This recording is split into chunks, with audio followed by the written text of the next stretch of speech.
Nasubukan mo na bang magluto ng pork adobo with pineapple? Kung hindi pa, para sa'yo ang video ito. Dahil dito ay magluluto tayo ng pork adobo with pineapple. Simulan natin ating pagluluto. Papainit lang tayo dito ng mantika. At nang uminit na ang mantika, naglagay na ako dito ng kaunting bawang. Susunod naman natin itong sibuyas. Ang gagawin natin dito ay palabasin lang natin yung aroma nito. Kapag ganito na itsura niya, ay ilalagay natin itong ating karning baboy. Balikasim yung aking ginagamit dito. 1 kilo to mahigit. Pinahiwa ko lang ito ng pang serving sizes. Ang gagawin natin dito ay i-sear natin to o isang kutsa natin to hanggang sa magkulay light brown ang kulay nito. Tulad ng nakikita nyo. Kapag ganito na itsura niya ay lagay na din natin yung mga pampalasa natin. Mayroon tayo dito ang black pepper powder. Lalagyan na din tayo dito ng pork cube para mas maging malasa ang niluluto nating ulam. Dadagdagan ko na din to ng oyster sauce. Mga 1 kutsarang oyster sauce lang yung ating ilalagay. At dito naman sa part nito, lalagyan ko na ito ng toyo. Mga kalahating cup ng toyo ang aking inilalagay dito. Saka ko ito haluin para ma-absorb o sip-sipin ng ating karning baboy itong ating mga inilagay na pampalasa.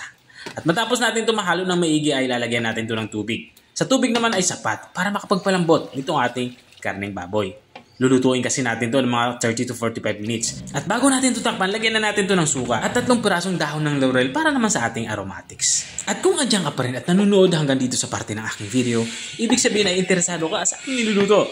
Baka naman pwede mong i-comment kung taga saan ka para alam ko kung hanggang saan umabot ang aking video.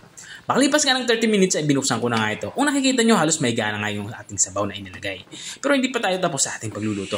Titikman ko muna ito kung tama na sa aking panlasa ang lasa nito. Dahil nga okay na ito sa aking panlasa ay ilalagay na natin itong ating pineapple. Iniwa ko na itong ating inilagay na pineapple lang medyo maliliit. Matapos nga natin mailagay itong ating pineapple ay hinalo ko lang ito pa ilalim para mabilis din ito maluto.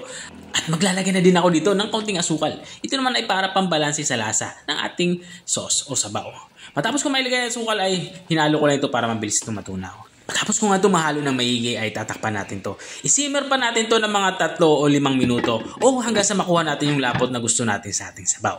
Makalipas nga ng 5 minuto ay dito nga sa part dito ay nakuha ko na yung lapot na gusto ko sa ating sabaw. Halos matuyo na nga itong ating sabaw. Kaya naman dito sa part dito ay lutong-luto na nga itong ating ulam pananghalian.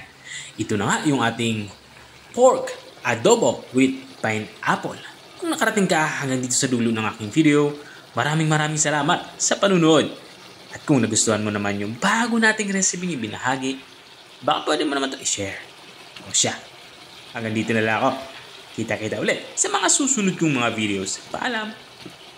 Bye-bye!